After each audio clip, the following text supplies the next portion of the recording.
I'm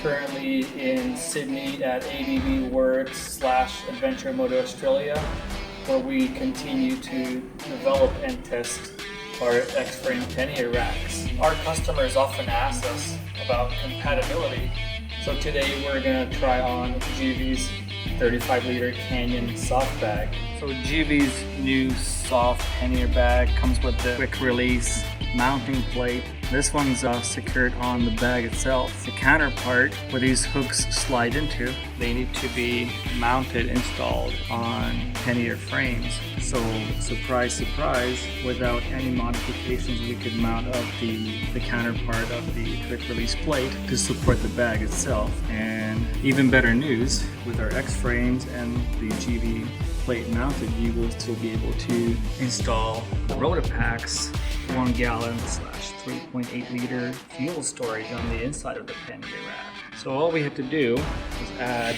4 little spacers on the inside to clear the tubing a little bit and to allow easy mounting.